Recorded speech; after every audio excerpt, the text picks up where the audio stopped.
Ma'am, that's not real medicine. You can't bring street drugs on this plane. Flight attendant Melissa Wilson snatched the inhaler from 16-year-old Jasmine Williams's trembling hands. The cabin of American Airlines Flight 879 fell silent. Passengers already buckled in for the cross-country journey to San Francisco froze witnessing the confrontation unfolding in row 24D. Jasmine's dark eyes widened with fear as she clutched her chest, her breathing becoming shallow and rapid. The LaGuardia Airport tarmac stretched beyond the window, deceptively calm against the growing tension inside the aircraft. "Please," Jasmine whispered, her voice barely audible over the aircraft's humming engines. "I need it. I can't breathe without it." Melissa held the inhaler up like evidence in a courtroom examining it with exaggerated suspicion. "Next you'll tell me this candy is chemotherapy." Her voice carried across the economy section where passengers shifted uncomfortably in their seats. Some pulled out phones. Jasmine's medical ID bracelet caught the overhead light as she reached desperately toward her confiscated medication. Melissa's perfectly manicured fingernails closed tighter around the inhaler. Kids these days will say anything to bring contraband on board. It's prescription, Jasmine managed between increasingly labored breaths. "My name is on it." Melissa squinted at the label, her lips pursed in skepticism. Williams Jasmine. Anyone could have written this. We have protocols for a reason. 2 rows back, a passenger with salt and pepper hair leaned forward, concern etched across her weathered face. 3 seats ahead, a man in a business suit turned around, his expression darkening as he watched the scene unfold. "Where did you even get this?"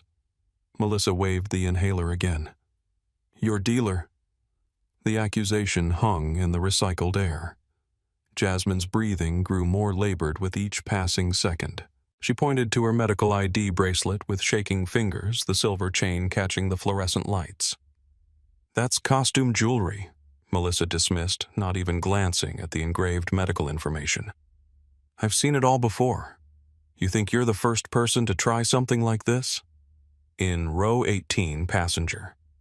Carlos Rodriguez was already recording on his phone. He whispered to his camera. "Watching this go down right now on American Flight 879. This flight attendant just took a medical device from a teenage girl." Jasmine tried to explain through increasingly difficult breaths. "I'm Jasmine Williams. I'm 16. I have severe asthma. I'm traveling to Stanford." "Save the sob story," Melissa snapped. She glanced at her watch. "We're departing in 8 minutes." The gate agents were preparing to close the aircraft door. Jasmine's phone buzzed insistently in her lap. The caller ID read Dad, but she was too focused on trying to breathe to answer. Her carry-on bag sat in the overhead compartment containing her Stanford University weekend program invitation letter and the laptop her father had given her for her academic achievements, items that didn't match Melissa's assumptions about her. "Either this medicine goes in the trash," Melissa announced loudly enough for nearby passengers to hear, "or you get off my plane." The ultimatum sent murmurs through the cabin. Carlos's recording captured the reactions, shock, discomfort, and the beginning sparks of outrage. A few passengers in first class craned their necks to see what was happening. The economy section had gone completely quiet except for the soft sound of phones recording and Jasmine's increasingly audible wheezing. Jasmine's chest rose and fell rapidly. Sweat beaded on her forehead despite the cool cabin temperature. The signs of an impending asthma attack were unmistakable to anyone with medical training. But Melissa saw only what she expected to see. "You have no idea who you're dealing with," Jasmine whispered the words barely escaping her constricted airways. Melissa laughed coldly. "Right. I'm sure your people will be calling their lawyers." The racist undertone wasn't lost on anyone listening. Carlos's video had already gained over 200 viewers in the first few minutes. Comments were pouring in, most expressing outrage at what they were witnessing. Jasmine's boarding pass lay crumpled in her lap. If Melissa had looked closely, she would have noticed something odd. The pass showed seat 3B in first class, but Jasmine sat in 24D in economy. How had she ended up in the wrong section? The captain's voice crackled over the intercom. "Flight attendants prepare for departure. We're number 4 for pushback." Time was running out. Jasmine's condition was deteriorating rapidly. Her wheezing had become audible to passengers several rows away. An elderly woman in 21A who'd been watching with growing concern unbuckled her seatbelt. "Stay seated, ma'am," Melissa commanded sharply. "This is a crew matter." But Jasmine's phone kept buzzing. The missed calls were piling up, all from the same contact. Her father was trying to reach her, but she was too focused on the burning sensation in her chest to notice. Melissa held the inhaler higher, as if making a point to the entire cabin. "I don't know what kind of operation you think you're running, but this is a respectable airline." Jasmine's response was cut short by a coughing fit that left her gasping. Her lips were beginning to show the faintest blue tinge, a warning sign that medical professionals recognize immediately. The aircraft door remained open, but Melissa's ultimatum hung in the air like a threat. 16-year-old Jasmine Williams had earned her place at Stanford University's prestigious weekend program for gifted high school students through years of academic excellence. The daughter of a commercial airline pilot, she had grown up understanding the intricacies of air travel, the protocols, the procedures, the unwritten rules. None of that prepared her for the humiliation she now faced. 3 months earlier, Jasmine had been shopping at a high-end boutique in Manhattan when a security guard followed her through the store, eventually asking to check her backpack. "We've had some issues with theft," he'd explained, not bothering to check the bags of white teenagers who entered after her. Her father had filed a complaint. The store had sent a form letter apology. 2 years before that, a teacher had accused her of cheating on a physics exam because the answers were too advanced. Her perfect score was only reinstated after her father came to school and demanded a retest, which she aced under supervision.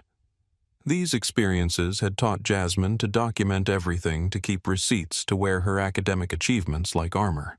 The Stanford invitation letter in her carry-on was just the latest validation evidence that her intelligence and hard work could overcome prejudice.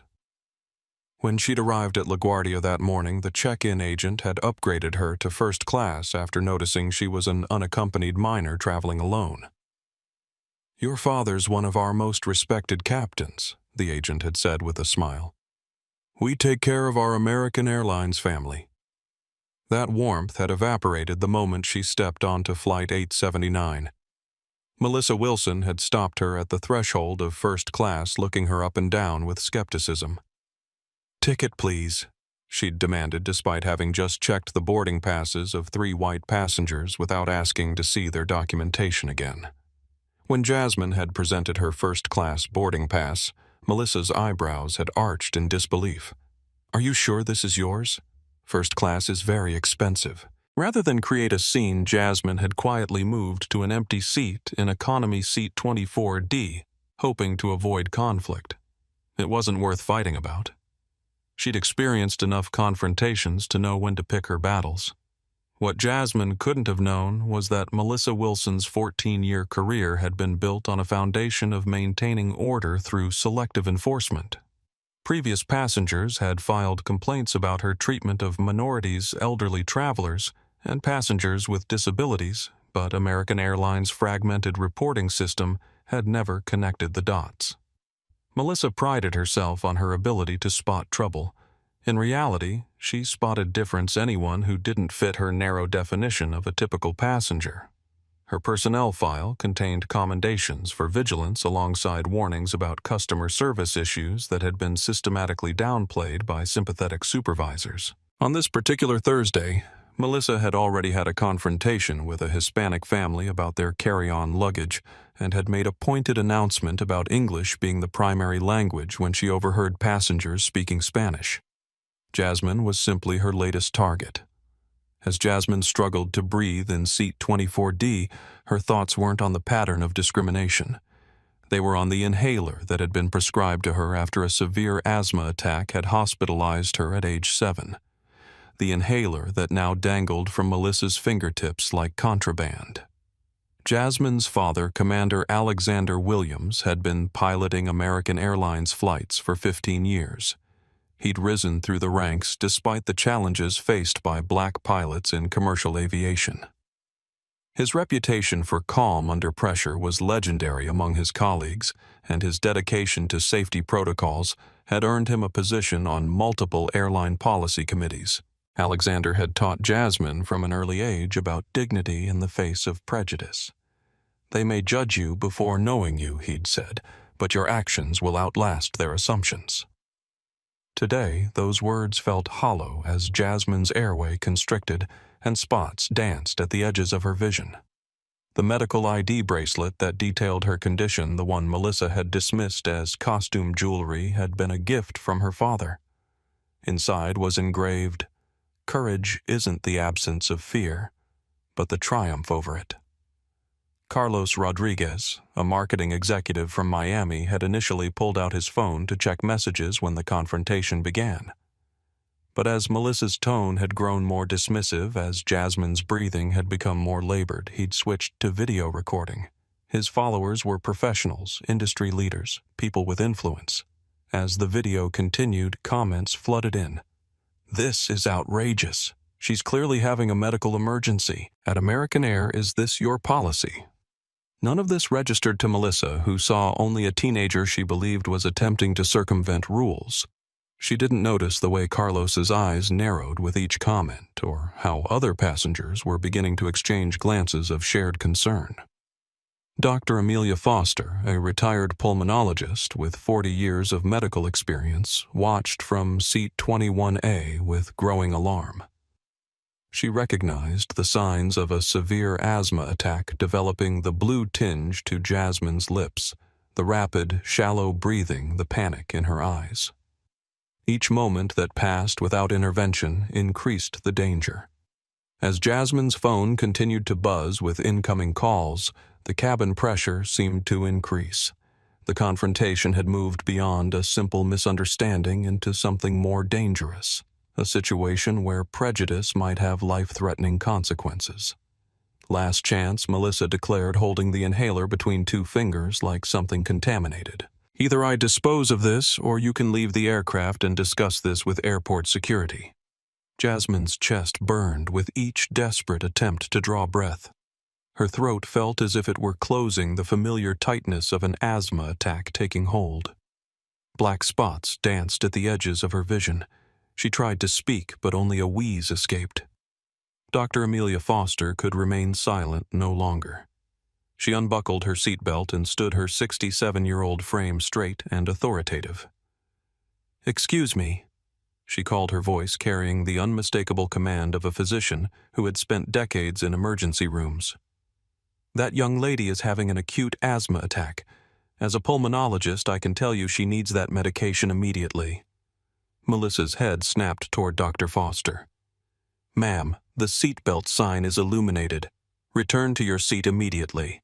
This is a medical emergency," Dr. Foster insisted, already moving toward Jasmine's row. "That girl needs her inhaler." The bluish tint to her lips indicates she's becoming hypoxic. "I'm handling this situation," Melissa responded, her voice rising. "This is a crew safety matter. This is a matter of life and death," Dr. Foster countered, now standing in the aisle beside Jasmine's row. "I've treated thousands of asthma attacks. Without intervention, this could become critical very quickly." Around them, phones recorded from multiple angles. Carlos had switched to live streaming, providing commentary in a hushed voice. "The flight attendant is now preventing a doctor from helping this girl. This is unbelievable." Jasmine's phone lit up again. The call from Dad went to voicemail as she gripped the armrest's knuckles white with effort. Luis Morales, a 28-year-old tech specialist seated across the aisle, had also begun live streaming. "I'm on American Airlines Flight 879, and there's a young black girl being denied her asthma medication. A doctor is trying to help, and the flight attendant is refusing." His stream quickly accumulated viewers' comments flooding in faster than anyone could read. At Flight 879 started trending within minutes. "Either return to your seat or I'll have you removed as well." Melissa threatened Dr. Foster, who stood her ground, medical authority radiating from her posture. "I will not sit down while a patient is in distress," Dr. Foster replied. "I took an oath to do no harm, and standing by while you endanger this child would violate that oath." Other passengers began to voice their concerns. "Give her the medicine." "This isn't right. Let the doctor help her." Melissa's face flushed with anger. She pressed the interphone button on the nearby panel. "I need security at the door. We have multiple unruly passengers." Luis's live stream caught her words clearly. The comment section exploded. "Unruly. They're trying to save her life at American Air. What is happening?" "Someone call the airport directly." Jasmine slumped slightly in her seat, her oxygen-deprived brain beginning to affect her consciousness. Dr. Foster reached toward her wrist, intent on checking her pulse. "Don't touch her," Melissa snapped. "You're not authorized." "I'm a licensed physician," Dr. Foster interrupted. "And this girl needs medical attention now." The cabin had become a pressure cooker of tension. First-class passengers were standing to see what was happening. Economy passengers were voicing louder protests. Through it all, Melissa stood firm, the inhaler still clutched in her hand. Flight Supervisor Heather Taylor's voice came over Melissa's radio. "What's the situation in economy passenger attempting to bring unauthorized substances on board?" Melissa replied loud enough for nearby passengers to hear. "Situation under control." Dr. Foster shook her head in disbelief. "That's not what's happening here at all." Carlos had positioned himself to capture both Melissa's face and Jasmine's increasingly dire condition. His live stream now had over 5,000 viewers, with numbers climbing by the second. Luis's audience had grown even larger, over 15,000 people watching as he provided ongoing commentary. "The flight attendant is calling for security instead of helping this girl. She can barely breathe now." Jasmine's eyes fluttered. Consciousness was becoming a struggle. Her fingers fumbled weakly at her phone, trying to answer the incoming call from her father, but the device slipped from her grasp and clattered to the floor. The sound of footsteps approaching from the front of the aircraft signaled the arrival of TSA agents summoned by Melissa's earlier call. They appeared at the end of the aisle, taking in the scene with practiced neutrality. Over here, Melissa called to them, gesturing toward Jasmine and Dr. Foster. "This passenger is attempting to use unauthorized substances, and this woman is interfering with crew instructions."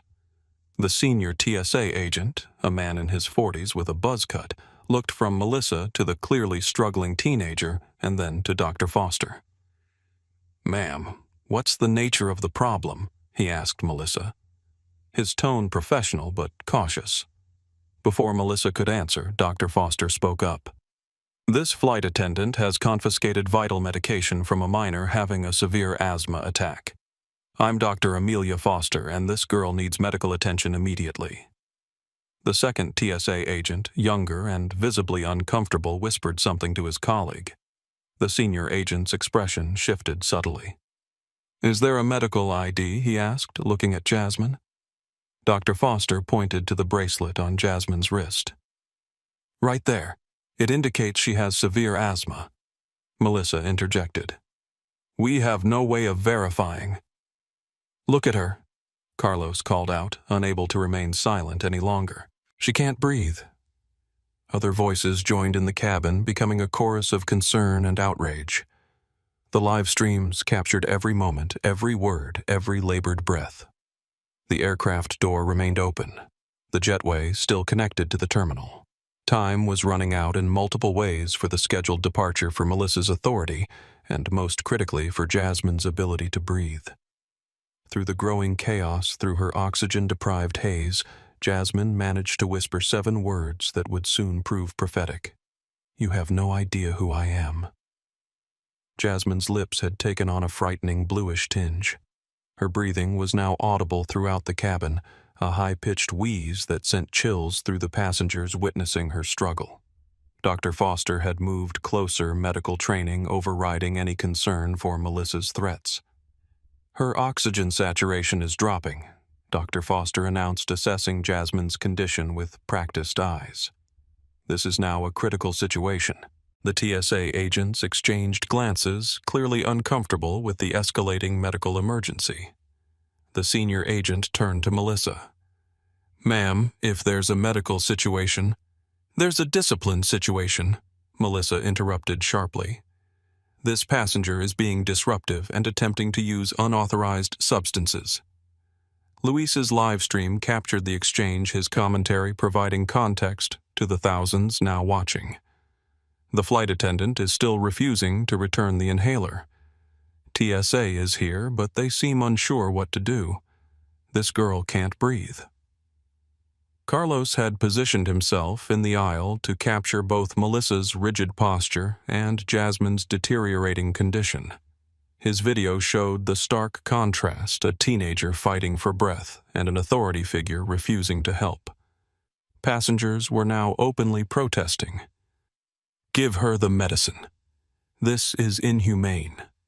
Someone do something." Flight Supervisor Heather Taylor appeared at the forward cabin door, her expression concerned as she took in the scene. She made her way down the aisle, the crowd of standing passengers parting to let her through. "What's happening here?" she asked Melissa, trying to keep her voice low despite the tension. "Passenger attempted to use unauthorized medication." Melissa reported, her tone clipped and professional. "Possible narcotics. I've confiscated it per protocol." Dr. Foster interjected immediately.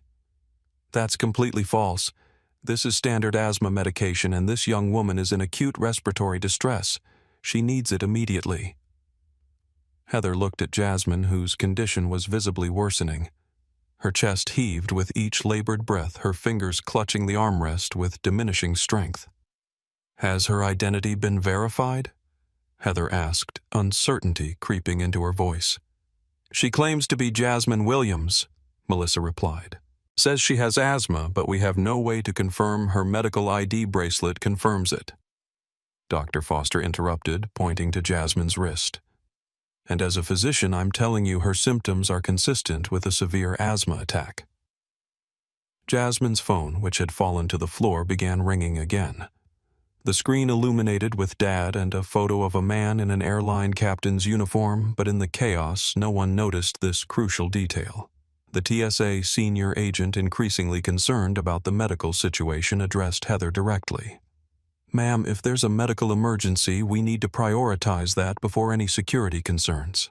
Melissa's face flushed with anger at the perceived undermining of her authority. "I've been with American Airlines for 14 years. I know when someone's trying to pull a fast one." The cabin had become a pressure cooker of tension. Luis's live stream now had over 30,000 viewers, with comments flooding in so fast they blurred together. "Help." Jasmine was trending nationally within minutes. "American Airlines. This is criminal. Someone help that child. What's wrong with that flight attendant?"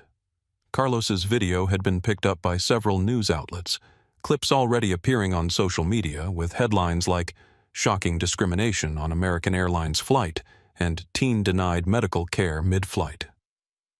The aircraft door was still open, the jetway still connected. Outside on the tarmac, ground crew waited for departure clearance, unaware of the drama unfolding inside the cabin. Dr. Foster made a decision. Protocol or not, she couldn't stand by any longer.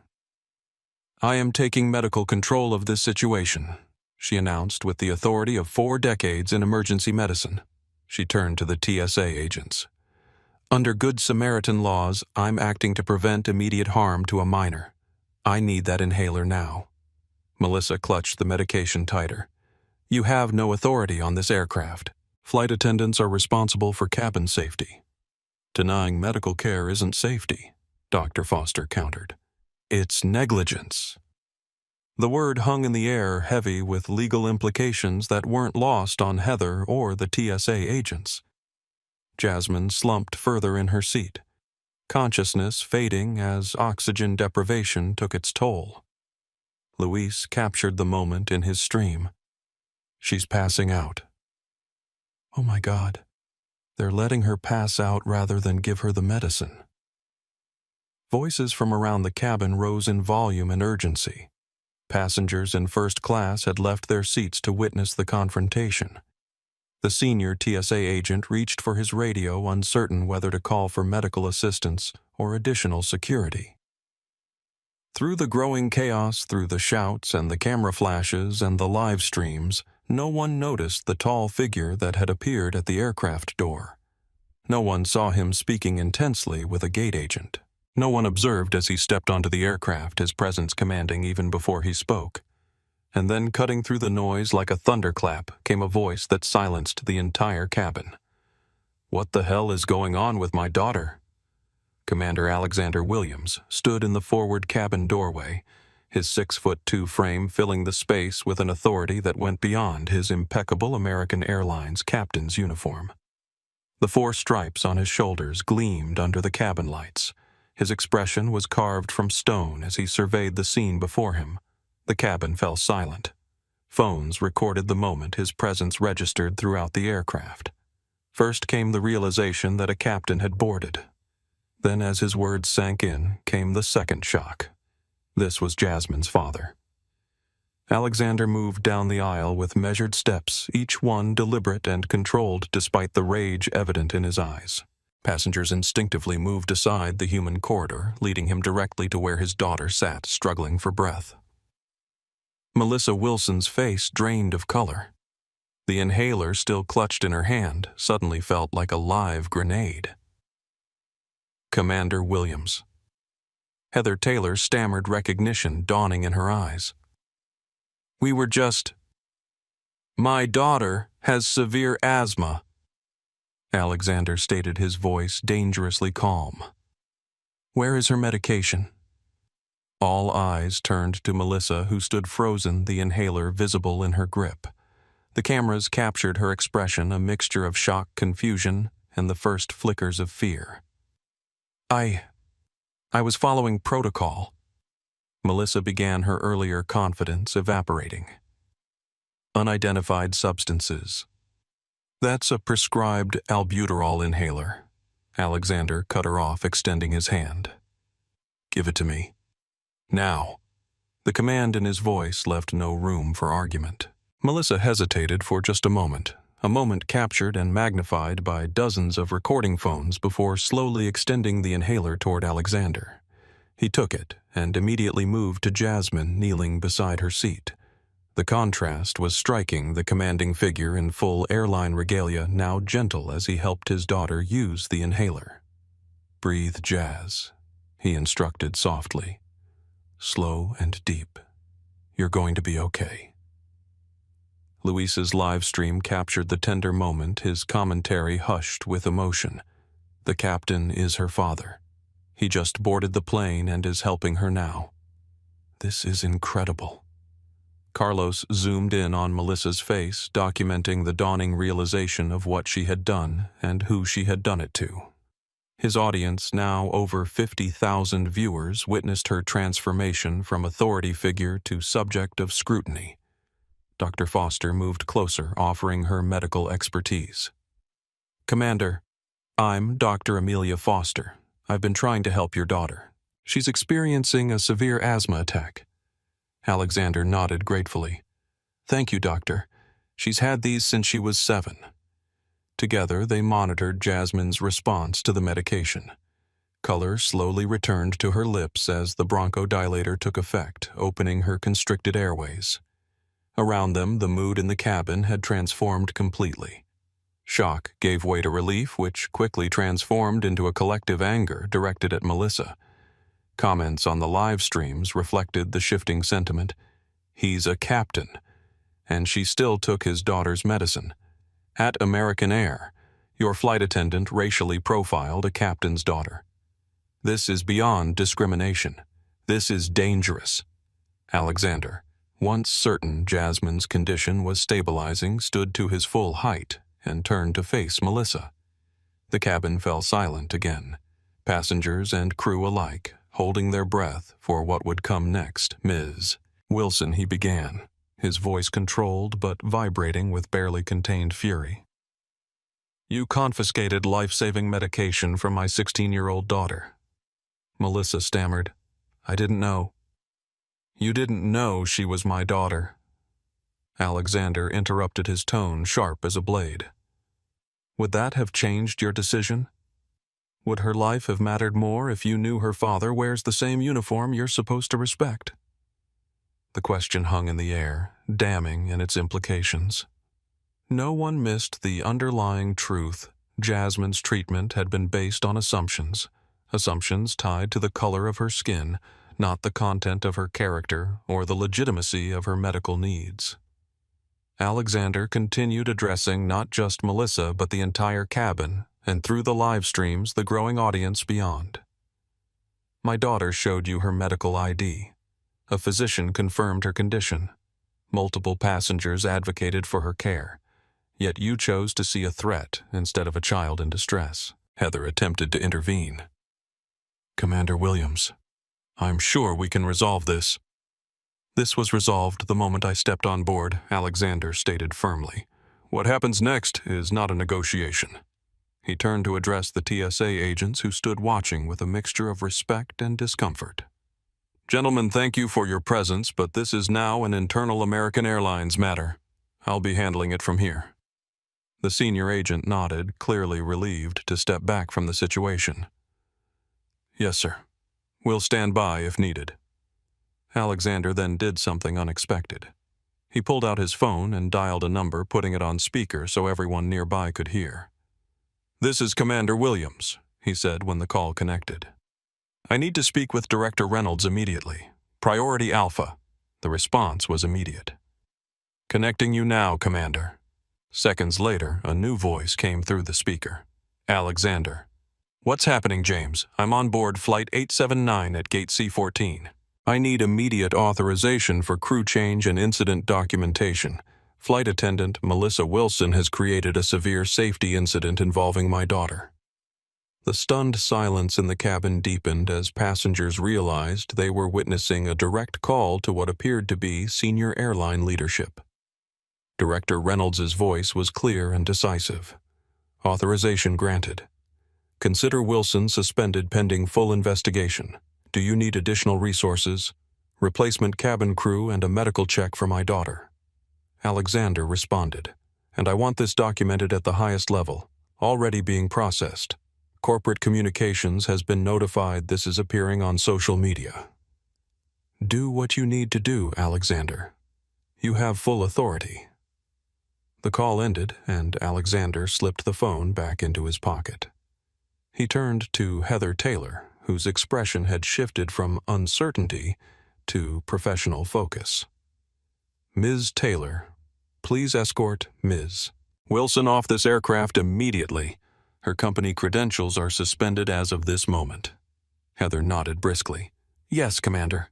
All eyes turned to Melissa, who stood shell-shocked, her world collapsing around her in real time. The cameras captured her expression as the full weight of the situation crashed down upon her. You can't just..." she stammered, looking around for support that wasn't coming. Alexander's response was measured but uncompromising. "Actually, I can. And I am."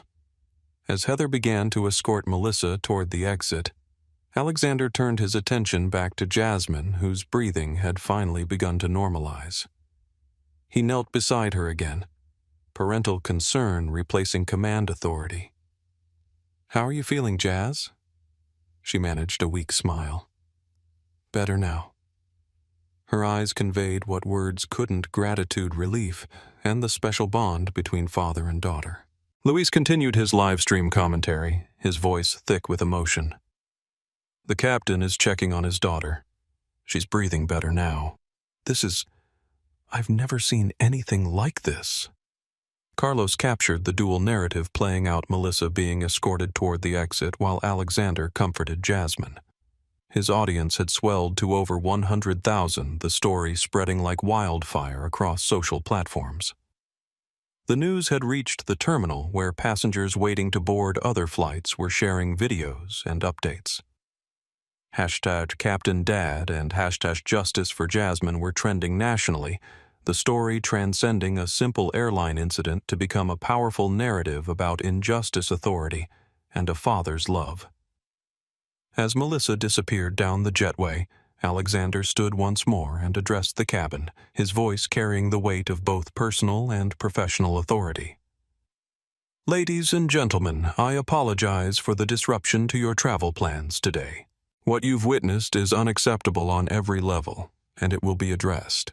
In the interest of safety and proper procedure, this flight will experience a slight delay while we bring in replacement crew members.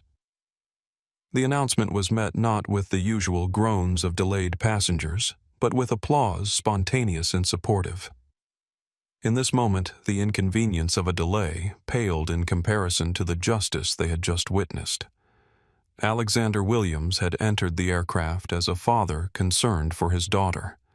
He now stood before them as something more, a symbol of authority, used righteously, of power wielded in defense of the vulnerable. And through it all, phones continued to record the story, continuing to unfold in real time for an audience that grew with each passing minute. Alexander's training as an airline captain, the thousands of hours managing crises at 35,000 feet, was evident in how he handled the next 15 minutes. With Jasmine's breathing stabilized but still requiring careful monitoring, he executed a series of precise actions designed to control the situation. First, he retrieved a backup inhaler from his flight bag, a precaution he'd maintained since Jasmine's first asthma attack years ago. Always have redundancy for critical systems, he'd taught her. Today, that lesson had proven its worth. Take another dose, he instructed, gently helping position the inhaler. The inflammation might not be fully controlled with just one. Dr. Foster nodded approvingly. Good call. Second doses are often necessary in severe episodes. As Jasmine took the additional medication, Alexander turned to address the broader situation. He activated the crew interphone and connected to the flight deck. This is Commander Williams. I'm implementing a crew change on Flight 879. Safety incident in the cabin. We'll need approximately 30 minutes for resolution. The first officer's voice came through clearly. Understood, Commander. We'll inform ATC about the delay. Alexander then moved with practiced efficiency through the cabin, his presence commanding respect even as his attention remained divided between operational concerns and his daughter's well-being. Ms. Taylor he called to the flight supervisor who had returned from escorting Melissa off the aircraft. I need a full cabin crew replacement. The current situation has created an untenable environment for safe operation. Heather nodded briskly already on her radio to arrange the crew swap. The professionalism that had faltered earlier was now back in full force, perhaps amplified by the realization of how badly the situation had been mishandled. Alexander addressed the TSA agents next. Gentlemen, thank you for your assistance. I'd like a formal incident report filed regarding the confiscation of prescribed medical equipment from a minor. The senior agent nodded. Already being processed, Commander. We'll need statements from yourself and your daughter when she's feeling better. Throughout the cabin, passengers watched in real time as Alexander methodically transformed chaos into order. Luis's live stream continued his commentary, capturing the shift in atmosphere. The captain is taking complete control of the situation. It's like watching a master class in crisis management, and all while checking on his daughter every few seconds. Carlos had positioned himself to document the reactions of other crew members who appeared simultaneously impressed by Alexander's composure and mortified by their association with Melissa's actions. Chief Purser Sarah Johnson, who had been stationed in the forward galley during the incident, approached Alexander with visible concern. Commander Williams, I want you to know that Ms. Wilson's actions do not reflect our training or values, she said loud enough for nearby passengers to hear. I should have intervened sooner, and for that I apologize. Alexander's response was measured. Accountability will be addressed at all levels, Ms. Johnson. Right now my priority is passenger safety and my daughter's health. Sarah nodded solemnly. Of course, sir. What can I do to assist? Prepare the cabin for crew change, and I want Jasmine moved back to her assigned seat in first class immediately. The revelation that Jasmine had been originally assigned to first class but had relocated to economy after Melissa's initial hostility sent another ripple of outrage through the observing passengers. Luis's audience reacted with fresh indignation. She was supposed to be in first class. This just keeps getting worse. Complete racial profiling from start to finish. Dr. Foster remained beside Jasmine, monitoring her recovery with professional attention. Her color is improving, but she'll need to be careful for the next 24-48 hours. Severe attacks can have a rebound effect. Alexander nodded gratefully. Thank you, Doctor. Your intervention was crucial. I only wish I could have done more sooner, Dr. Foster replied, glancing toward the exit where Melissa had departed. In 40 years of medicine, I've rarely seen such callous disregard for a patient in distress. As these exchanges occurred, American Airlines corporate offices were exploding with activity. The videos had reached executives' legal teams and PR departments. Emergency meetings were being convened. Statements were being drafted. Alexander's phone buzzed with incoming messages from airline leadership, but he ignored them for now. His focus remained where it belonged, on Jasmine. "How's your breathing?" he asked, studying her face with parental concern. Getting better, she replied, her voice stronger than before. Still tight, but not scary anymore. He squeezed her hand gently. "You handled this with incredible poise, Jazz. I'm so proud of you." A small smile crossed her face. "I tried to tell them who you were, but it shouldn't have mattered who I am," Alexander interrupted softly. "You're a human being who needed medical help. That should have been enough." This exchange, captured on Luis's live stream, resonated powerfully with viewers. Comments poured in praising both Alexander's leadership and Jasmine's courage. Outside on the tarmac, a ground operations team had been assembled. Through the aircraft windows, passengers could see unusual activity supervisors in high-visibility vests, additional crew members approaching airline managers with clipboards. "Ladies and gentlemen," Alexander addressed the cabin, his voice carrying the practiced calm of thousands of in-flight announcements. "I apologize again for the delay. A replacement cabin crew will be boarding shortly. I assure you this matter is being taken with the utmost seriousness." Rather than frustration, passengers responded with supportive comments and even scattered applause. The usual antagonism between delayed travelers and airline staff had been completely inverted by the shared witnessing of injustice and its correction. As promised, a new cabin crew began boarding within minutes. 5 flight attendants who entered with professional demeanor but couldn't completely hide their awareness of the unusual situation they were entering. First Officer Daniela Gonzalez appeared at the cockpit door, making eye contact with Alexander. Her slight nod communicated volumes between colleagues, solidarity, respect, and understanding that transcended words. Luis captured the arrival of the new crew in his ongoing commentary. "Brand new flight attendants are coming on board now. American Airlines is completely replacing the crew after what happened.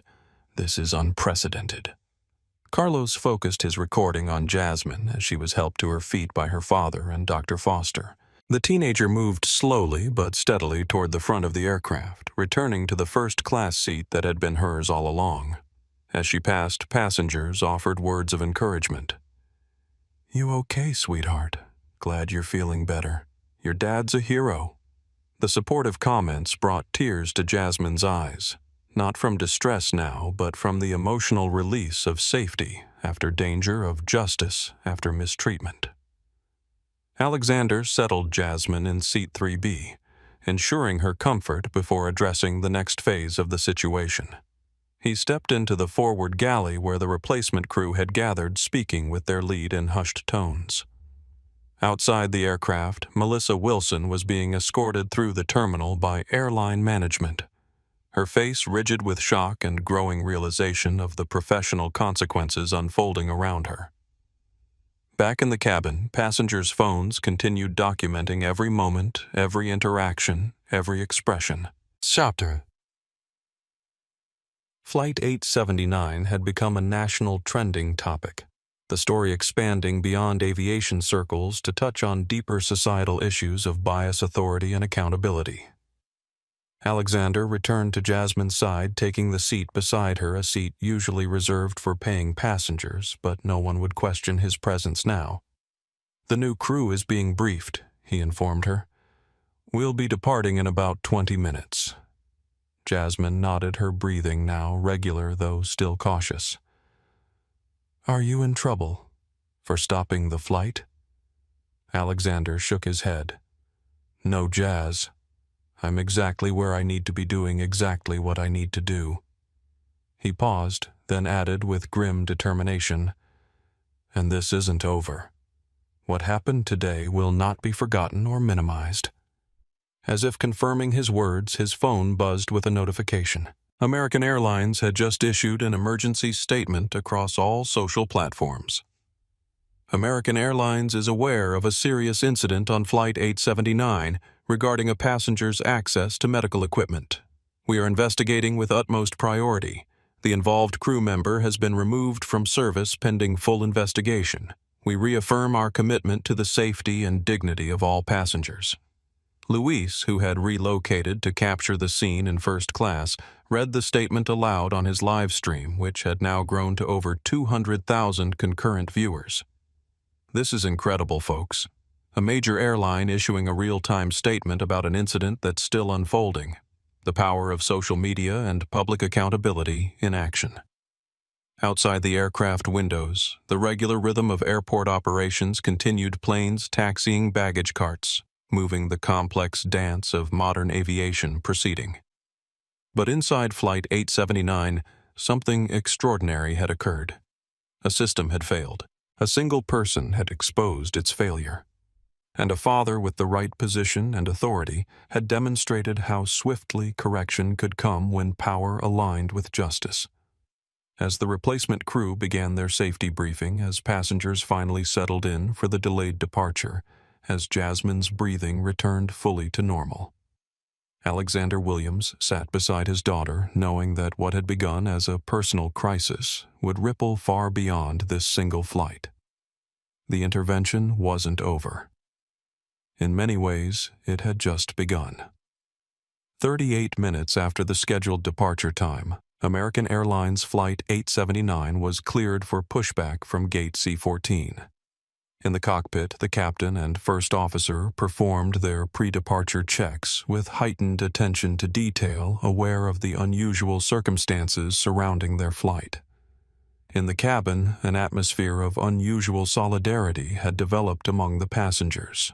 Strangers who would normally have retreated into individual bubbles of headphones and screens were engaged in animated discussions, sharing perspectives on what they had witnessed. Alexander Williams sat beside his daughter in first class, monitoring her breathing while fielding a stream of text messages and calls from airline executives. His responses were brief and uncompromising. Full investigation, independent review, public accountability, policy changes. Jasmine, still shaken but recovering, watched her father with quiet admiration. The commanding presence that had always made her proud had today been deployed in her defense. It was a side of him she had glimpsed before but never seen in full force. "Dad," she said softly as the aircraft began to move. All those people were recording. "This is going to be everywhere." Alexander nodded, his expression serious. "Good. Some lessons need to be learned in public to be remembered." Chief Purser Sarah Johnson approached their seats, her manner respectful but professional. "Commander Williams, we've been instructed to provide whatever you and your daughter need during this flight. Dr. Foster has agreed to remain nearby in case of any respiratory issues." "Thank you," Sarah Alexander replied. "I appreciate the professionalism of the replacement crew." Sarah hesitated, then added in a lower voice, "Sir, I want you to know that many of us have had concerns about Ms. Wilson's behavior on previous flights. Some of us have filed reports, but—" She trailed off, the implication clear. Alexander's expression hardened slightly. "Those reports will be relevant to the investigation. I'd appreciate if you would document your observations formally when we land." "Of course, sir. I already planned to." As Sarah moved away to continue her duties, Jasmine turned to her father. "This isn't just about me, is it?" Alexander looked at his daughter, struck again by her perceptiveness. At 16, she already understood what many adults failed to grasp, that individual incidents often reflected broader patterns. "No, Jazz, it's not just about you. Though protecting you would have been reason enough." He glanced around the cabin where passengers were still discussing the incident, many still recording. "This is about accountability in a system that too often lacks it." On the ground below, as Flight 879 taxied toward the runway, the story was spreading with remarkable speed. Luis Morales' live stream had been picked up by major news networks. Carlos Rodriguez's video footage was being featured on news websites. Justice for Jasmine was the top trending topic nationally, with American Airlines and Flight 879 close behind. In American Airlines headquarters, an emergency response team had convened. Legal public relations operations and executive leadership were crowded around conference tables and video calls, assessing the rapidly evolving situation. "The videos are undeniable," said the chief communications officer grimly. "There's no spinning this." Wilson's actions were clearly inappropriate, potentially discriminatory, and medically dangerous. The legal counsel nodded in agreement. Multiple violations of company policy, FAA regulations, and possibly civil rights statutes. "We need to get ahead of this immediately." The CEO, who had joined via video call, made the decision: full transparency, complete accountability, immediate action. "I want a comprehensive response plan within the hour, and I want Commander Williams's input once they land in San Francisco." Back on Flight 879, as the aircraft accelerated down the runway and lifted into the sky, passengers broke into spontaneous applause, not the occasional clapping sometimes heard on flights, but a unified expression of collective relief and solidarity. Alexander squeezed Jasmine's hand as the ground fell away beneath them. "You okay with the takeoff? No pressure changes affecting your breathing?" She shook her head, smiling faintly. "I'm okay. The medicine's working." Dr. Foster, seated across the aisle, leaned over. "The cabin pressurization is actually good for her right now, more oxygen than at ground level, but we'll monitor for any changes." As the aircraft climbed through 10,000 feet, electronic devices were officially permitted, and the cabin lit up with screens as passengers checked the online response to what they'd witnessed. The story had exploded. Luis, now seated several rows behind Jasmine and Alexander, updated his audience. "We're airborne now. Jasmine is doing well, seated in first class with her father. The replacement crew has been incredible. American Airlines has already issued 2 statements while we were taxiing." Carlos reviewed the footage he'd captured, selecting key moments to share as they reached cruising altitude. His uploads were being shared thousands of times per minute, the story resonating far beyond aviation circles. In the rear of the aircraft, a group of passengers had struck up a conversation with First Officer Daniela Gonzalez, who had emerged briefly from the cockpit. "Is Commander Williams going to face any consequences for delaying the flight?" one asked. Daniela shook her head firmly. "Absolutely not. Flight safety includes passenger medical emergencies. The commander acted entirely within protocol and authority." Another passenger inquired, "What will happen to that flight attendant?" Melissa Daniela's expression turned serious. "I can't comment on personnel matters, but I can tell you that American Airlines has zero tolerance for behavior that endangers passengers or violates our commitment to safety and respect." As these conversations continued throughout the cabin, Alexander received a secure message from airline operations. Melissa Wilson had been officially suspended pending investigation, her access to all American Airlines facilities revoked. The story had reached international news outlets. The company was implementing emergency response protocols typically reserved for major incidents. Alexander showed the message to Jasmine, whose expression reflected a complex mix of emotions, satisfaction at the swift response, but also a certain solemnity at the serious consequences now unfolding. "It was wrong what she did," Jasmine said quietly. "But I almost feel bad for her. her whole career gone in minutes. Alexander studied his daughter's face, struck again by her capacity for empathy, even after what she'd experienced.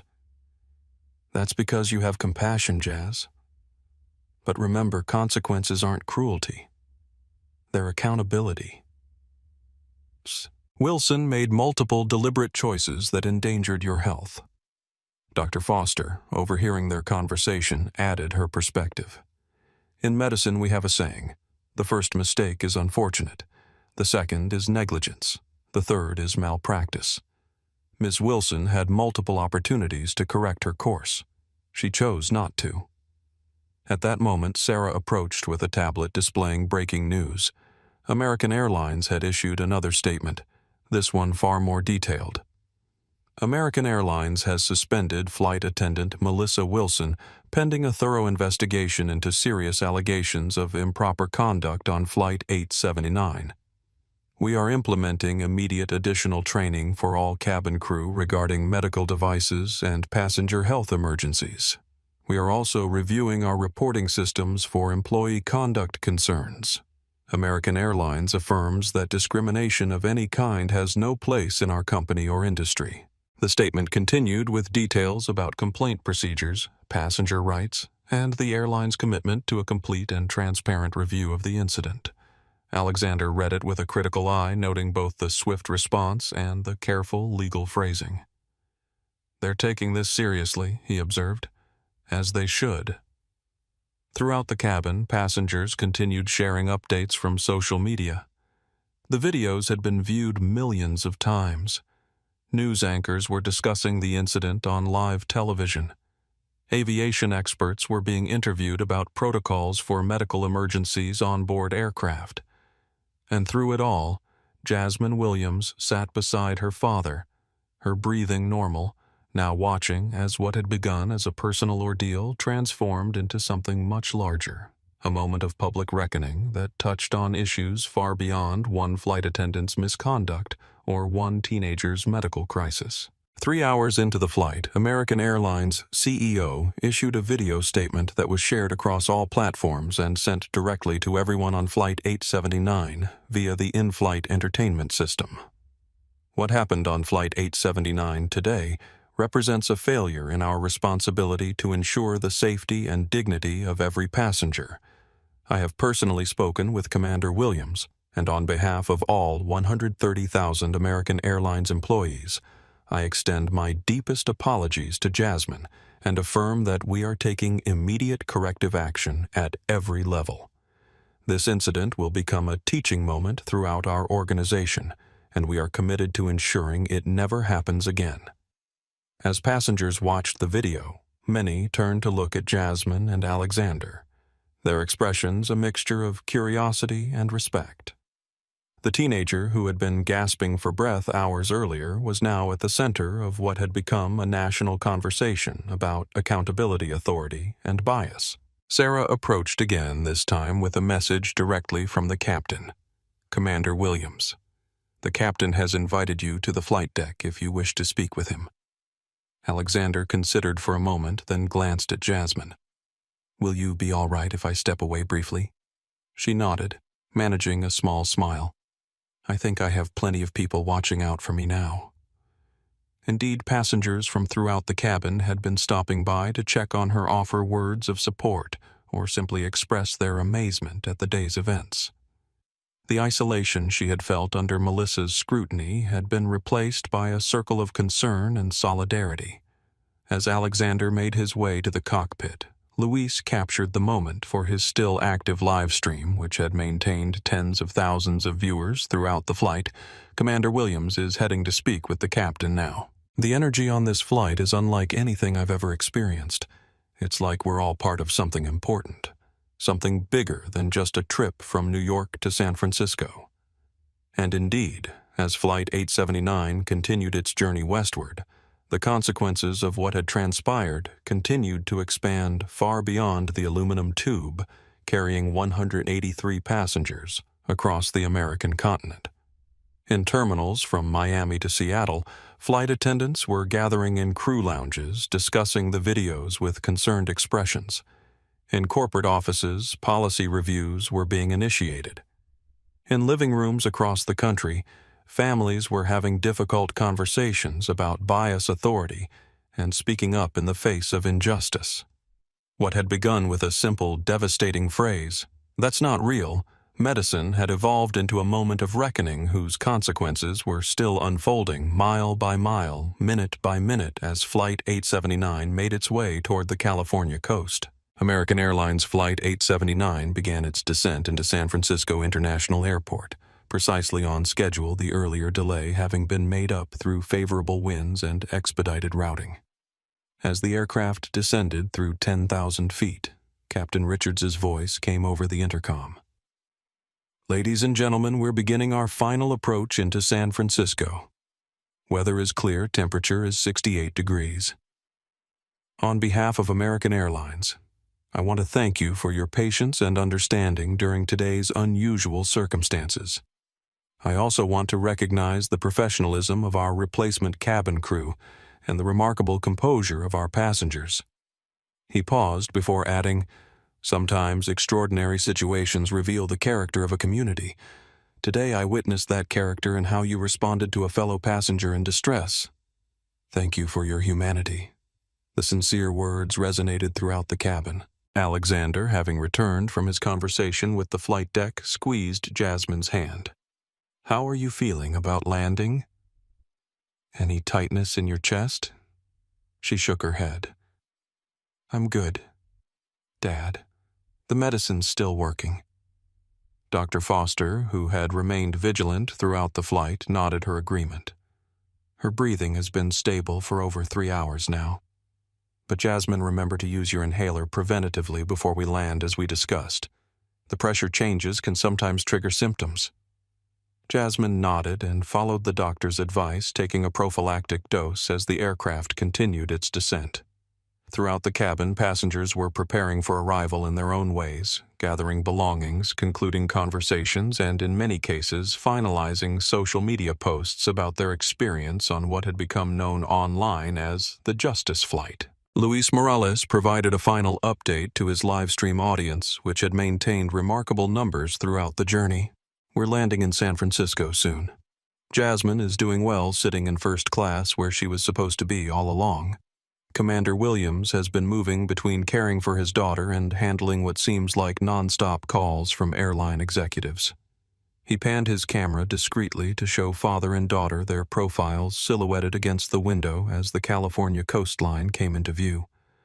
What started as a horrible act of discrimination became something powerful today, a reminder that sometimes justice happens in real time and that speaking up matters.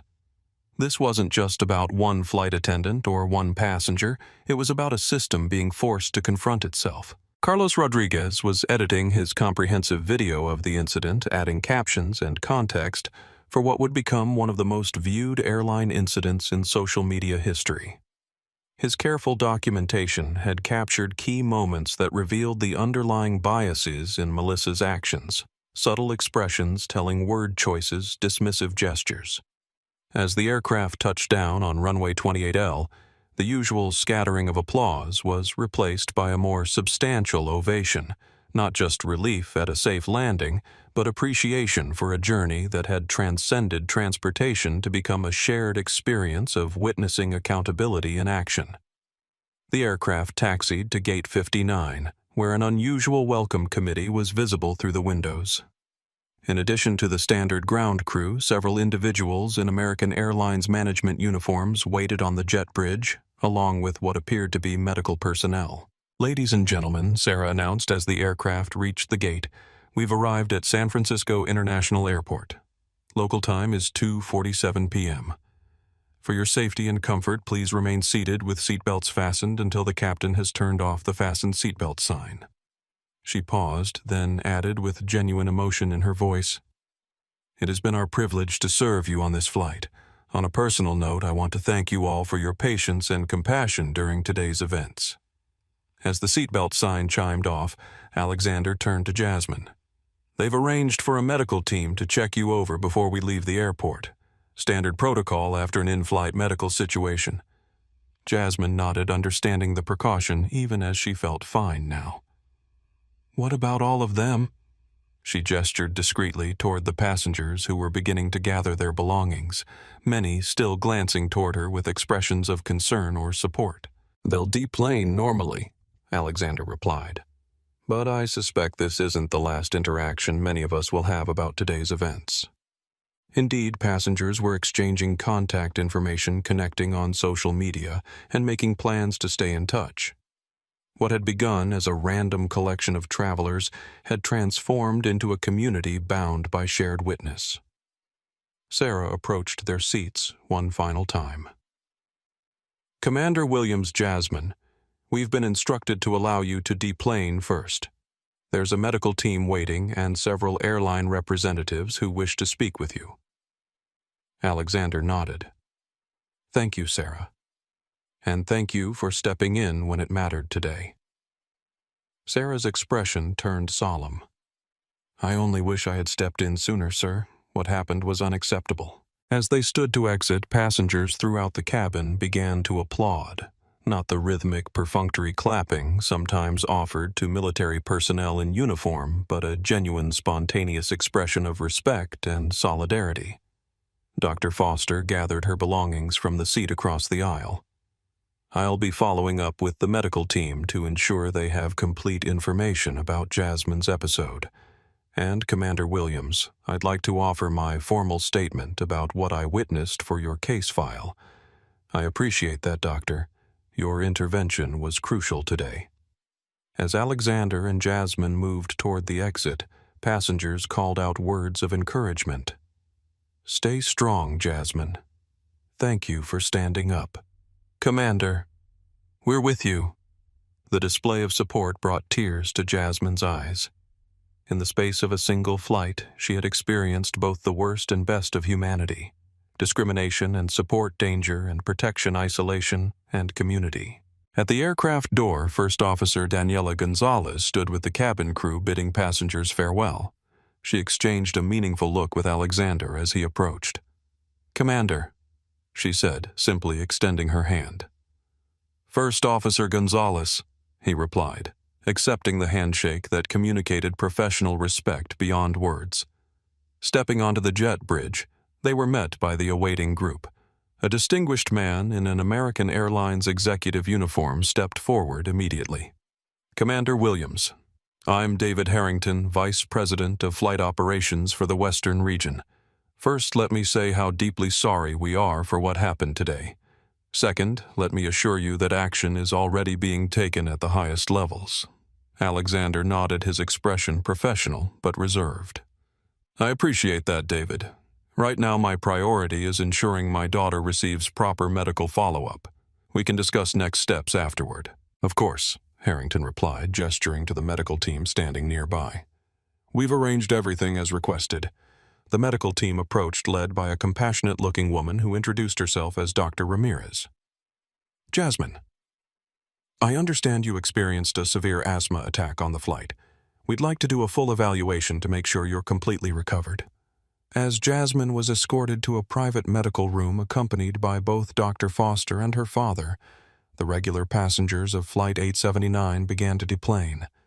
Many stopped to shake Alexander's hand or offer words of support to Jasmine. Luis and Carlos, the two live streamers whose documentation had helped propel the story into national consciousness, approached respectfully. Commander Williams Luis began, "I want you to know that I've preserved all my footage. If you need it for any proceedings or investigations, it's available to you." "Same here," Carlos added.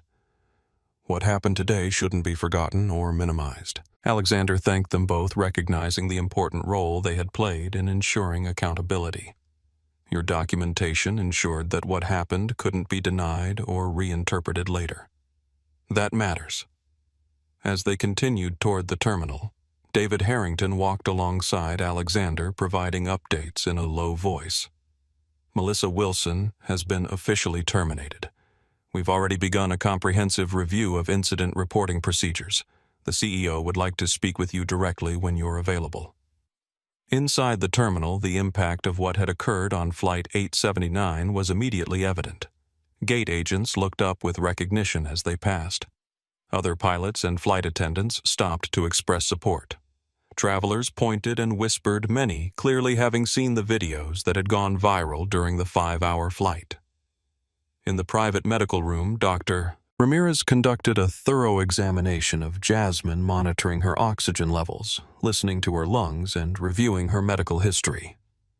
"Your recovery seems complete," she concluded, "but I'd recommend a follow-up with your regular physician within 72 hours. Severe asthma attacks can sometimes have delayed inflammatory responses." As they prepared to leave the medical room, Harrington approached again, this time with a tablet displaying an official statement that had just been released by American Airlines. American Airlines has completed an initial review of the incident on Flight 879 and has terminated the employment of the flight attendant involved effective immediately. "We are implementing immediate changes to our medical emergency protocols and conducting a comprehensive review of our training procedures. We are deeply sorry for the distress caused to Ms. Williams and affirm our commitment to ensuring all passengers receive respectful, dignified treatment aboard our aircraft." The statement continued with details about new training initiatives, reporting mechanisms, and accountability measures that would be implemented across the airline. Alexander read it carefully, noting both the swift action and the public commitment to change. "This is a good first step," he acknowledged. "But real change will require sustained effort and transparency." Harrington nodded soberly. "We understand that, Commander. This isn't just a PR issue for us. It's a fundamental question of who we are as an airline and how we fulfill our responsibility to every passenger who trusts us with their safety." As they exited the medical area and moved through the terminal toward baggage claim, Alexander and Jasmine were approached by a diverse group of American Airlines employees, pilots, flight attendants, ground crew who had gathered informally to express their support. A veteran captain stepped forward as their spokesperson, Commander Williams. "We wanted you to know that what happened today does not represent who we are or what we stand for. Many of us have children of our own. What happened to Jasmine could have happened to any of our kids." The sincere words clearly moved Alexander, who had maintained professional composure throughout the ordeal. "Thank you," he said simply. "That means a great deal." Outside in the passenger pickup area, as they waited for their prearranged transportation, Alexander and Jasmine found a moment of quiet together, the first since the crisis began. "You okay, Jazz?" he asked softly, studying her face for any signs of lingering distress. She considered the question carefully before answering. "I am now. But Dad, this isn't over, is it?" Alexander shook his head, his expression solemn but determined. "No, it's not over. What happened today exposed problems that go beyond one flight attendant or one incident. And now we have a responsibility to make sure real change happens." Jasmine nodded, understanding the weight of the moment and their unexpected role in it. "Then we'll face it together." As their car arrived, they could see news vans setting up outside the terminal, reporters preparing for live broadcasts about what was now being called the Flight 879 incident. Social media continued to explode with reactions, analyses, and calls for accountability. The videos had been viewed tens of millions of times. Hashtag Justice for Jasmine remained a top trending topic nationwide.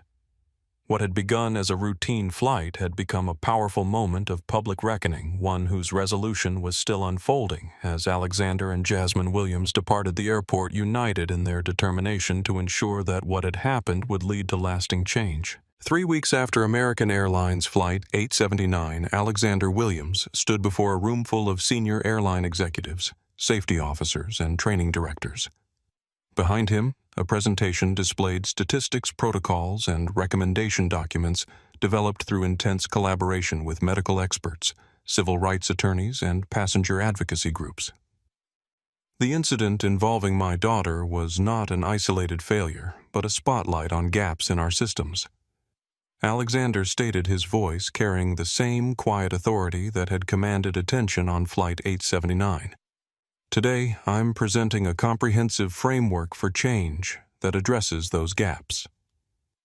The room was silent as he outlined the key elements of what would come to be known as the Williams Protocol, first mandatory recognition training for all cabin crew on common medical devices and conditions, not just as a one-time course, but as part of ongoing certification requirements. He advanced the presentation to display a prototype of a new medical verification system. Second, implementation of this digital verification system for passengers with medical needs. Simple, secure, and integrated with existing boarding procedures. The executives nodded, many taking notes as Alexander continued through his detailed recommendations, policies on crew intervention, reporting mechanisms for bias, incidents, enhanced communication protocols between medical professionals and cabin crew.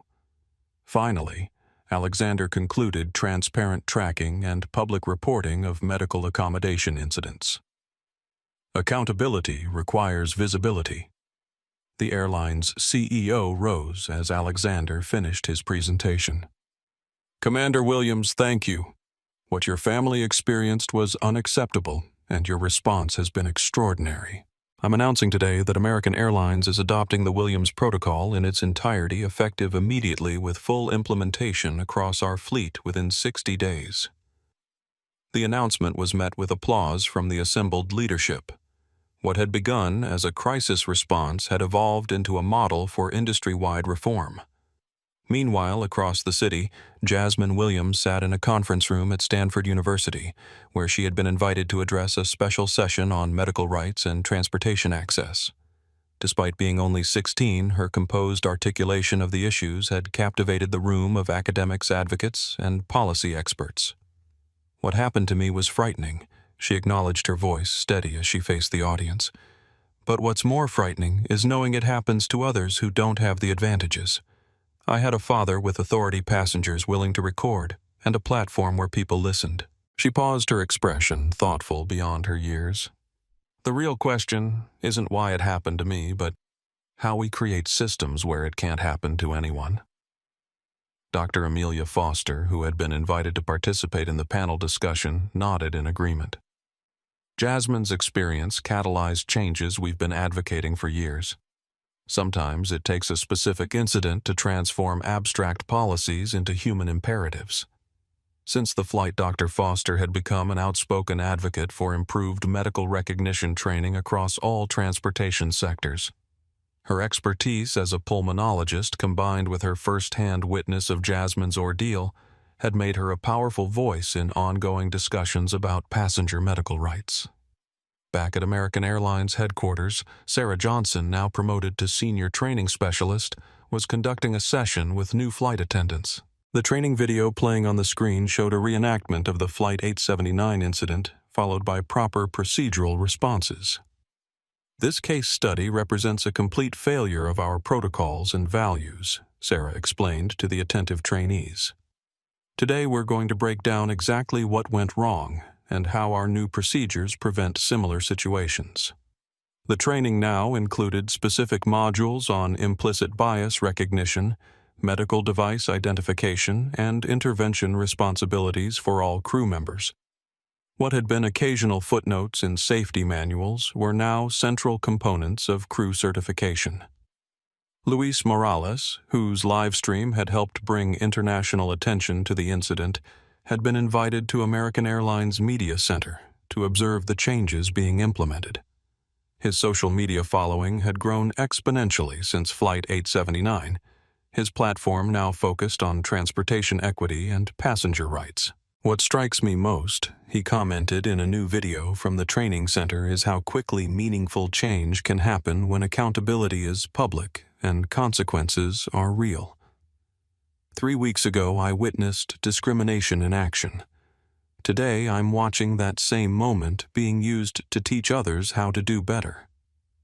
Carlos Rodriguez had taken a different path following the incident. His carefully documented video evidence had been requested by multiple agencies investigating the broader implications of what had occurred. His meticulous timestamps and unedited footage provided crucial context that couldn't be dismissed or reinterpreted. "I've always believed in the power of documentation," he explained in a podcast interview about the incident. What happened on Flight 879 proves that sometimes the most powerful tool for justice is simply an unblinking eye recording truth that can't be denied. Melissa Wilson's termination had become a case study in employment law circles. While some had attempted to defend her actions as protocol-driven, the visual evidence had been unambiguous. Her subsequent interviews expressing misunderstanding and claiming she had been just following procedures had been contradicted by American Airlines' own operational manuals, which clearly prioritized medical emergencies over security concerns. The impact extended far beyond one airline or one incident. Other carriers had quickly implemented their own versions of the Williams Protocol, recognizing the potential liability and reputational damage of similar incidents.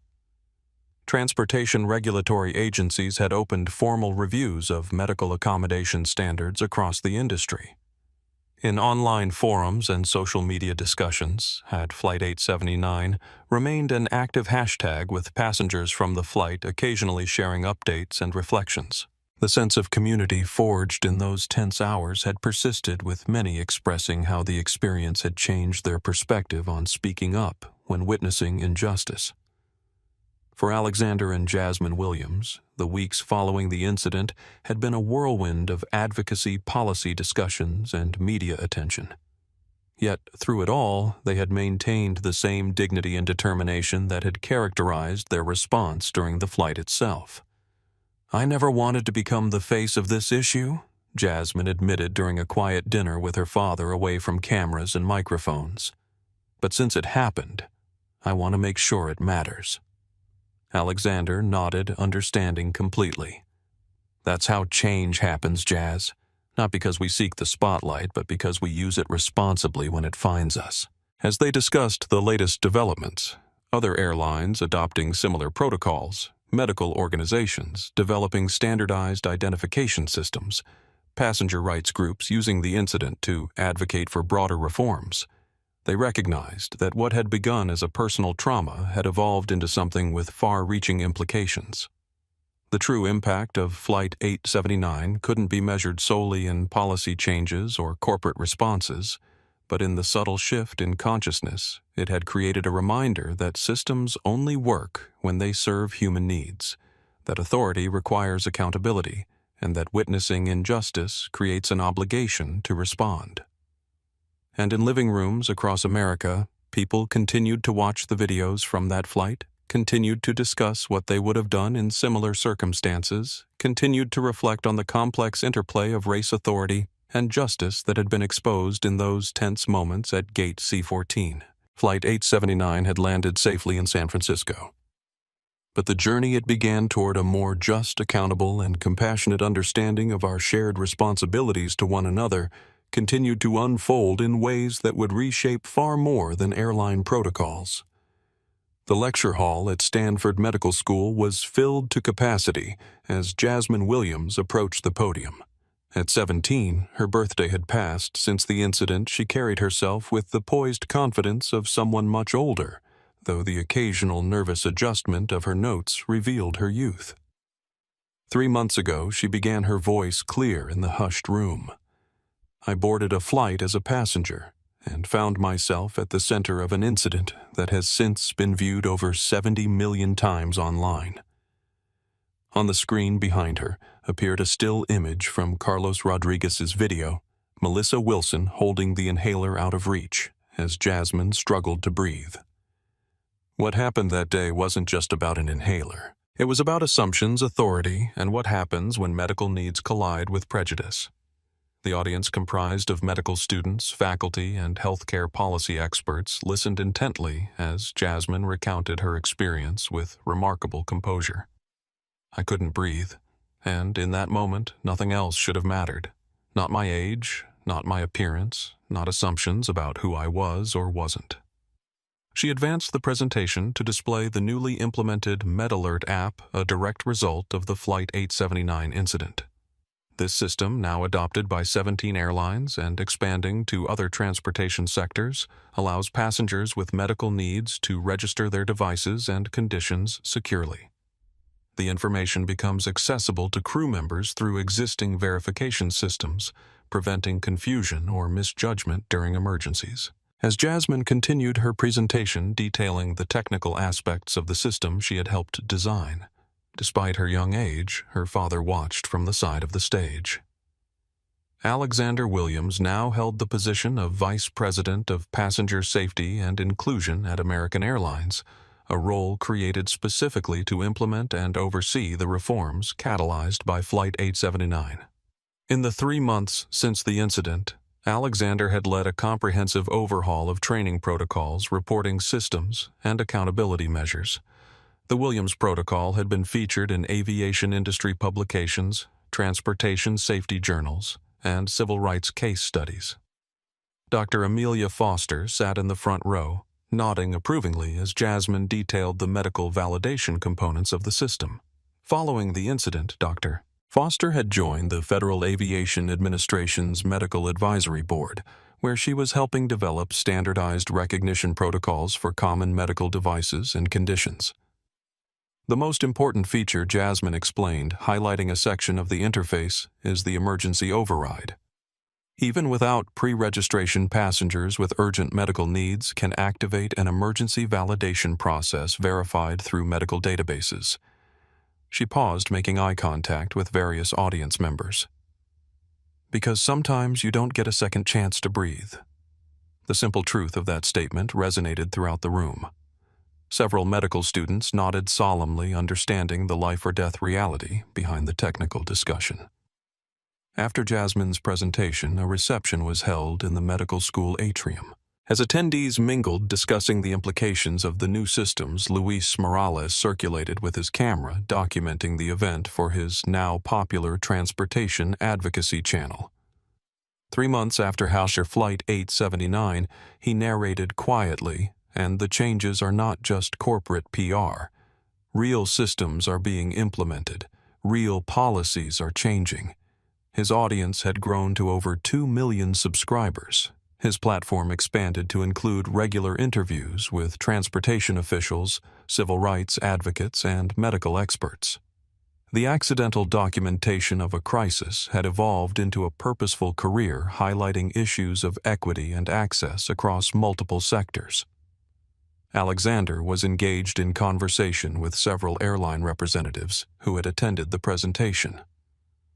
The Williams Protocol isn't proprietary to American Airlines, he explained.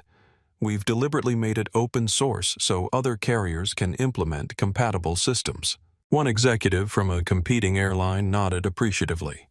The industry needed this wake-up call. We're grateful for your leadership, even though we wish it hadn't come at such personal cost to your family. Across the room, Carlos Rodriguez was showing several medical students the complete unedited footage from Flight 879 material that had become part of training programs for both medical professionals and transportation staff. Notice the moment here he pointed out where bias overrides medical evidence. Dr. Foster points out the symptoms, but Melissa dismisses them based on preconceived notions. Carlos had parlayed his documentation of the incident into a position with a major civil rights organization, where he now trained people in the ethical and effective use of video evidence to combat discrimination. The reception hummed with energy as different stakeholders in the ongoing reforms connected, exchanged ideas, and planned next steps. What had begun as a response to a single incident had evolved into a movement for more comprehensive change across multiple systems. Sarah Johnson, now Director of Inclusion Training at American Airlines, approached Jasmine with a warm smile. Your presentation was excellent. We've incorporated your feedback into the latest training modules. Since the incident, Sarah had led the development of enhanced crew training that went far beyond superficial diversity seminars to address real-world scenarios, intervention responsibilities, and accountability measures. How are the new flight attendants responding to the case study? Jasmine asked. Powerfully, Sarah replied. Seeing real consequences for real actions makes the training concrete in a way abstract policies never could. Across the country in American Airlines training centers, new crew members now participated in immersive scenarios based on the Flight 879 incident, practicing proper responses to medical emergencies and learning to recognize when bias might be influencing their judgment. The media presence at the Stanford event was notable but respectful, a marked change from the initial frenzy that had followed the viral videos. Reporters now focused on the substantive changes being implemented rather than sensationalizing the original confrontation. Commander Williams. One journalist asked Alexander some critics have suggested these reforms are an overreaction to a single incident. How do you respond? Alexander considered the question thoughtfully before answering. If it were truly a single incident, perhaps that criticism would have merit. But we've since identified dozens of similar cases that went unreported or unaddressed because they lacked video evidence or high-profile intervention. He gestured toward the room of engaged stakeholders. The response we're seeing across industries confirms that this wasn't an isolated problem, but a symptom of broader issues that needed addressing. As the evening concluded, Jasmine and Alexander found a quiet moment together away from the crowds. The past 3 months had been intense, filled with interviews, policy meetings, advocacy work, and the ongoing development of the reforms bearing their name. "How are you feeling about all this?" Alexander asked his daughter. "It's a lot for anyone to handle, let alone someone your age." Jasmine looked around the room thoughtfully. "Sometimes I still have nightmares about not being able to breathe," she admitted. "But then I think about the emails we get from people with medical conditions who feel safer traveling now from parents whose kids won't have to face what I faced." She met her father's gaze. "So I think it's worth it. Making something good come from something bad." Alexander smiled, pride evident in his expression. "You're extraordinary, Jazz. Most people would have just wanted to put this behind them." "I learned from you," she replied simply. "You always said our actions outlast our words." Outside the medical school, as they prepared to depart, they encountered a young flight attendant who had traveled specifically to attend the presentation. She approached nervously, clearly emotional.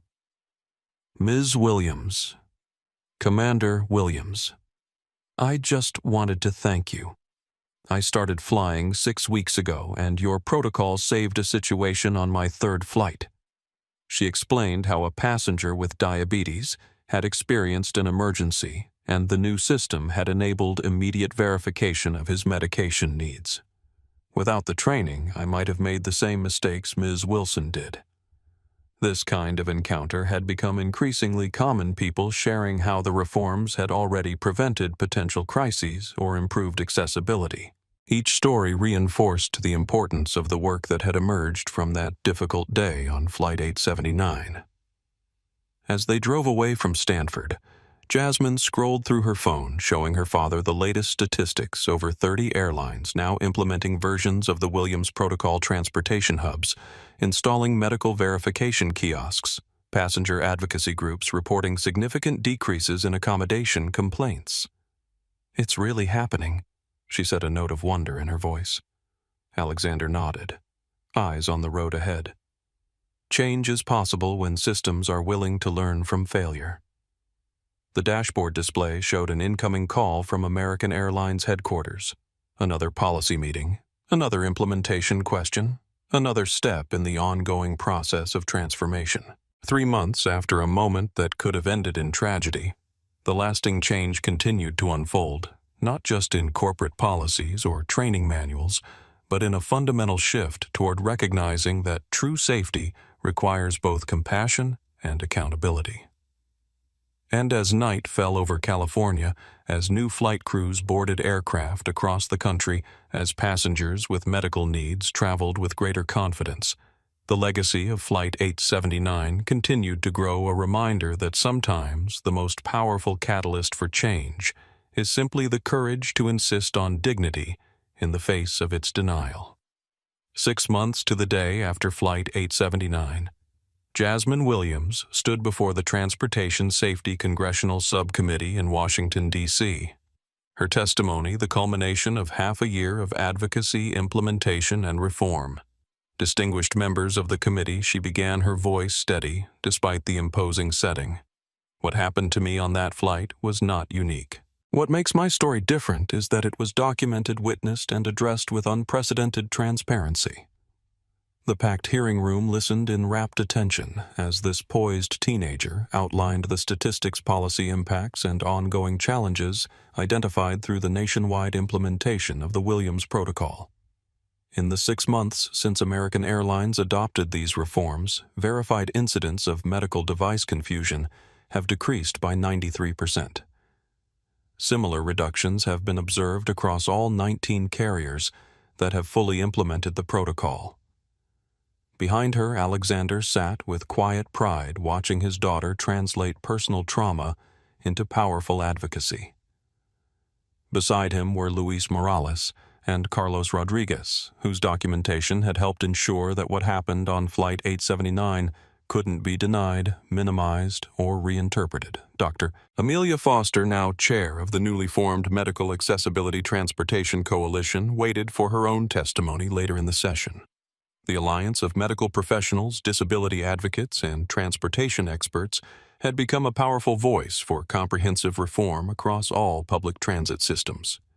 The success of these measures demonstrates a crucial truth. Jasmine continued advancing her presentation to display implementation data from across the transportation sector. Safety and inclusion are not competing priorities, but complementary necessities. Congressional representatives nodded, many taking notes, as Jasmine detailed the key components that had made the Williams Protocol effective. First, clear verification systems for medical devices and conditions that respect privacy while ensuring safety. Second, comprehensive training that addresses both technical recognition and underlying bias. Third, transparent tracking and reporting of incidents to ensure accountability at all levels. As she spoke, the impact of her words was amplified by what she represented, not just a victim seeking redress, but a catalyst for meaningful change that had already improved countless lives. The MedAlert app has been downloaded over 3 million times, she noted, highlighting the technology component that had emerged from the initial reforms. More importantly, it has been used in emergency verification more than 12,000 times, potentially preventing similar crises to what I experienced. The hearing represented more than political theater. Pending legislation would codify many aspects of the Williams Protocol into federal transportation regulations, ensuring that the reforms couldn't be reversed by changing corporate priorities or fading public attention. When Jasmine concluded her testimony, the subcommittee chair leaned forward with evident respect. "Miss Williams, your advocacy has been extraordinary, especially given your age. What would you identify as the most important lesson from your experience that should inform our legislative approach?" Jasmine considered the question carefully before responding. "The most crucial insight is that effective safety systems must recognize human dignity as a fundamental component, not an optional consideration. When Ms. Wilson saw my inhaler, she had a choice between perceiving a medical need or a security threat. That choice was influenced by assumptions about who I was, what I looked like, and whether I belonged in first class."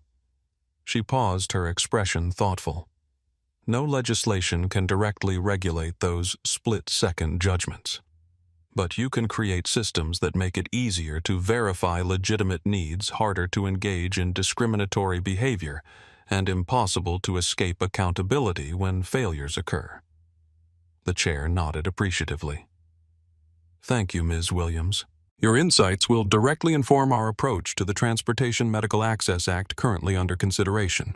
Following the hearing, a press conference was held on the Capitol steps. Alexander stood beside Jasmine as she addressed the assembled journalists with the poise that had become her trademark over months of public advocacy. "Today marks an important milestone, but our work continues," she stated. "True change requires ongoing vigilance, continuous improvement, and a commitment to learning from both successes and failures." as cameras flashed and questions were called out. Alexander reflected on the extraordinary journey of the past 6 months. What had begun with his daughter struggling to breathe on a New York runway had catalyzed reforms touching countless lives across the nation. Later that evening, at a private dinner with the core group of advocates who had emerged from the Flight 879 incident, Jasmine shared news that she had kept private until now. "I've been accepted into Stanford's early admission program," she announced, her expression a mixture of pride and determination. "I'll be studying biomedical engineering with a focus on accessibility technologies." Congratulations flowed around the table, followed by knowing smiles as she revealed the focus of her proposed research: integrated medical verification systems designed to seamlessly connect patient information across transportation, healthcare, and emergency response networks. The crisis on Flight 879 exposed a fundamental gap between medical needs and transportation systems, she explained. "I want to build bridges across that gap." Alexander raised his glass in a toast, to turning moments of injustice into foundations for change. As they celebrated this personal milestone amid the broader achievements of their advocacy, a notification appeared on Luis's phone. American Airlines had just announced the promotion of Sarah Johnson to Vice President of Crew Training and Inclusion, formalizing the structural changes that had begun with the Williams Protocol. The news was symbolic of how deeply the reforms had taken root. What had started as emergency response to a crisis had evolved into fundamental restructuring of training policies and organizational priorities. Carlos shared his own update. The comprehensive documentary he had been producing about the incident and its aftermath had been acquired by a major streaming service, ensuring that the lessons of Flight 879 would reach an even broader audience. "The working title is Breathe, the Flight That Changed an Industry," he explained. "It traces not just what happened that day, but the ripple effects across transportation, medicine, civil rights, and corporate accountability." As their dinner concluded, Jasmine's phone chimed with an email notification that brought their journey full circle, a message from a teenage girl with severe food allergies who had successfully used the MedAlert system during a medical emergency on a cross-country flight. The flight attendant knew exactly what to do, the message read. "She verified my EpiPen immediately and helped me through the whole episode. I don't know if I would have received the same care before your protocol. Thank you for turning your difficult experience into something that helped save my life." Jasmine passed her phone around the table, her eyes bright with emotion. "This is why it all matters," she said simply. Later, as Alexander drove them back to their hotel, father and daughter reflected on the extraordinary chain of events that had brought them to this moment. "When I boarded that aircraft 6 months ago," Alexander said quietly, "I was just a father, terrified for his daughter. I never imagined we'd end up changing an industry."